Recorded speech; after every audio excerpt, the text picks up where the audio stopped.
ಪ್ಯಾಕೇಜಲ್ಲಿ Dubai tour ಹೋಗಿದ್ವಿ. ಅದು 5 ದಿನದ ಪ್ರವಾಸ. ಏರ್ಪೋರ್ಟ್ಗೆ ಹೋಗಬೇಕಾದ್ರೇ ಕೆಲವು ಅಹಿತಕರ ಘಟನೆಗಳು ನಡೆದು ಫ್ಲೈಟ್ಗಳೆಲ್ಲ ಕ್ಯಾನ್ಸಲ್ ಆದವು. ನಾವು ಹೋಗೋಷ್ಟೊತ್ತಿಗೆ ಕರೆಕ್ಟಾಗಿ ಏರ್ಪೋರ್ಟ್ ಬಂದ್ ಮಾಡಿದ್ರಿಂದ ಕನ್ನಡ ಸಂಘಟನೆಗಳ ಸದಸ್ಯರೆಲ್ಲರೂ ಕೂಡ ಬಂದು ನಮಗೆ ಧೈರ್ಯ ತುಂಬಿದರು. ಟೆನ್ಷನ್ ಮಾಡ್ಕೋಬೇಡಿ, ನಾವು ಇಲ್ಲೇ ಇದ್ದೀವಿ. ದುಬೈನಲ್ಲೇ ಭಾಳಷ್ಟು 1.5 ಲಕ್ಷ ಕನ್ನಡಿಗರೇ ಇದ್ದಾರೆ. ಸ್ಪೆಷಲಿ ನಾನು ಹೇಳಬೇಕು ಅಂದರೆ ಅಲ್ಲಿರ್ತಕ್ಕಂಥ ಒಬ್ಬ ಬಿಸ್ನೆಸ್ಮನ್, ಅವರು ಮಂಡ್ಯದವರು, ಮಾಧವ್ ಕಿರಣ್ ಅಂಥೇಳಿ. ನನ್ನ ಹೆಸರು ರಾಮಾಂಜನೇಯ ಅಂಥೇಳಿ. ನಾನು ರಿಟೈರ್ಡ್ ಫಿಸಿಕ್ಸ್ ಲೆಕ್ಚರರ್. ನನ್ನ ಶ್ರೀಮತಿಯವರು ಮಂಜುಳಾ ಅಂಥೇಳಿ. ಇಬ್ಬರು ಕೂಡ ಒಂದು ಪ್ಯಾಕೇಜಲ್ಲಿ ದುಬೈ ಟೂರ್ ಹೋಗಿದ್ವಿ. ಅದು 5 ದಿನದ ಪ್ರವಾಸ. 24ರಿಂದ 28ರವರೆಗೆ ಅದು ಟೂರ್ ಇದ್ದಿದ್ದು. 24ಕ್ಕೆ ನಾವು ಅಲ್ಲಿ ದುಬೈ ಸೇರ್ಕೊಂಡ್ಬಿಟ್ಟು ಎಲ್ಲ ಟೂರ್ ಪ್ಯಾಕೇಜ್ ಪ್ರಕಾರ ಏನಿತ್ತೋ ಅದರ ಪೂರ್ತಿ ಚೆನ್ನಾಗಿ ಪ್ರವಾಸ ಮಾಡಿದ್ವಿ. 5 ದಿನಗಳ ಪ್ರವಾಸ ಮುಗಿದ ನಂತರ 28ನೇ ತಾರೀಕು ನಾವು ಮುಗಿಸ್ಕೊಂಡು ಏರ್ಪೋರ್ಟ್ಗೆ ಹೋಗಬೇಕಾದ್ರೇ ಕೆಲವು ಅಹಿತಕರ ಘಟನೆಗಳು ನಡೆದು ದುಬೈ ಫ್ಲೈಟ್ಗಳೆಲ್ಲ ಕ್ಯಾನ್ಸಲ್ ಆದವು. ಏರ್ಪೋರ್ಟ್ ಬಂದ್ ಮಾಡಿಬಿಟ್ರು.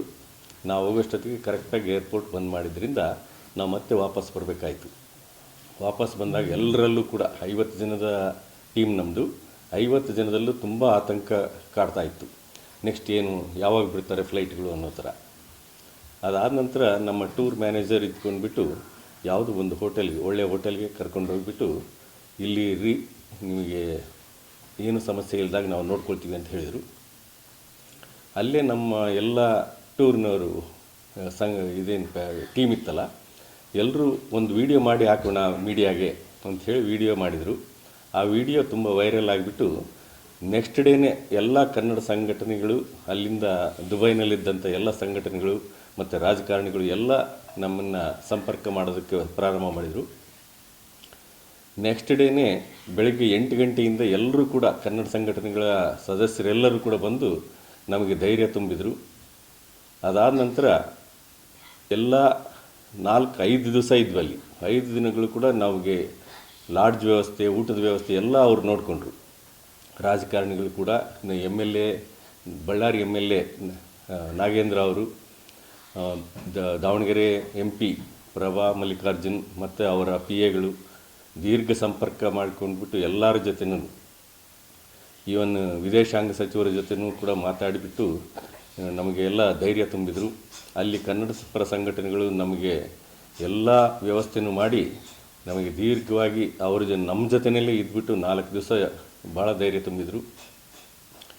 ಸ್ಪೆಷಲಿ ನಾನು ಹೇಳಬೇಕು ಅಂದರೆ ಅಲ್ಲಿರ್ತಕ್ಕಂಥ ಒಬ್ಬ ಬಿಸ್ನೆಸ್ಮನ್, ಅವರು ಮಂಡ್ಯದವರು, ಮಾಧವ್ ಕಿರಣ್ ಅಂಥೇಳಿ, ಮತ್ತು ಅವರ ಸಂಗಡಿಗರು ಎಲ್ಲರೂ ಕೂಡ, ಪ್ರತಾಪ್ ದ್ರೋಣ ಆಗಿರ್ಬೋದು, ದುಬೈ ಲೋಕ್ ಆಗಿರ್ಬೋದು, ಮತ್ತು ಕನ್ನಡ ಸಂಘದ ಅಧ್ಯಕ್ಷ ನಾಗರಾಜಪ್ಪ ಅಂಥೇಳಿ, ಶಶಿಧರ್ ನಾಗರಾಜಪ್ಪ ಅಂಥೇಳಿ ಎಲ್ಲರೂ ಕೂಡ ಬಂದು ನಮಗೆಲ್ಲ ಕೋಆಪ್ರೇಟ್ ಮಾಡಿದರು.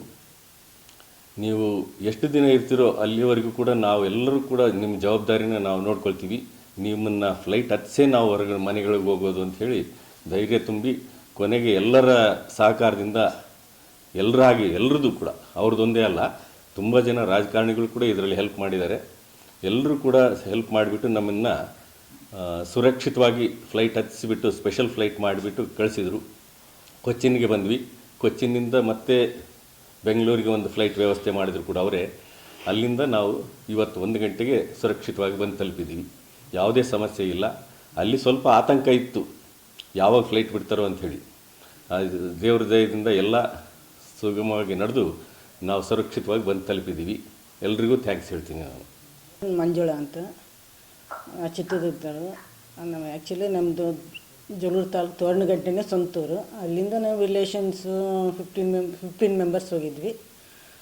ಬಳ್ಳಾರಿಯಿಂದ 35 ಮೆಂಬರ್ಸ್ ಬಂದಿದ್ದರು. ಎಲ್ಲ ಗ್ರೂಪ್ 50 ಮೆಂಬರ್ಸ್ ಗ್ರೂಪ್ನಲ್ಲಿ ನಾವು ಪ್ಯಾಕೇಜ್ ಮೇಲೆ ಹೋಗಿದ್ವಿ. ಎಲ್ಲ ಪ್ಯಾಕೇಜ್ ಎಲ್ಲ ಮುಗಿದ ತಕ್ಷಣ ಹಿಂಗೆ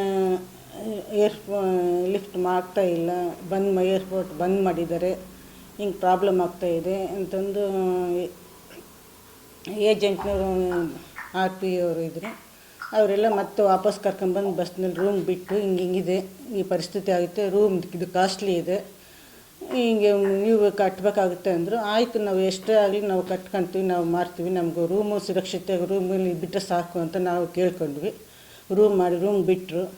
ಮತ್ತು ನ್ಯೂಸ್ಗೆಲ್ಲ ಹಾಕಿದ್ರು. ಮತ್ತು ಕನ್ನಡ ಸಂಘಟನೆಗಳೆಲ್ಲ ಬಂದು ಬೆಳಿಗ್ಗೆ ಬಂದು ನಮಗೆಲ್ಲ ಧೈರ್ಯ ತುಂಬಿ, ಯಾವುದೇ ನೀವು ಟೆನ್ಷನ್ ಮಾಡ್ಕೋಬೇಡಿ, ನಾವು ಇಲ್ಲೇ ಇದ್ದೀವಿ, ದುಬೈನಲ್ಲೇ ಭಾಳಷ್ಟು 3.5 ಲಕ್ಷ ಕನ್ನಡಿಗರೇ ಇದ್ದಾರೆ, ಏನು ತೊಂದರೆ ಮಾಡ್ಕೋಬೇಡ್ರಿ, ನಾವಿದ್ದೀವಿ, ನಿಮ್ಗೆ ಎಷ್ಟೇ ದಿನ ಆದ್ರೂ ಫ್ಲೈಟ್ ಬಿಡೋವರೆಗೂ ನಾವು ನೋಡ್ಕೊತೀವಿ, ಏನೇ ಖರ್ಚಾದ್ರೂ ನೀವೇನು ಯಾರು ಏನು ಕಟ್ಟಬೇಕಾಗಿಲ್ಲ, ನಾವು ನೋಡ್ಕೊಳ್ತೀವಿ. ತುಂಬ ಚೆನ್ನಾಗಿ ನೋಡ್ಕೊಂಡ್ರು. ಅವರಿಗೆಲ್ಲ ತುಂಬ ಥ್ಯಾಂಕ್ಸು.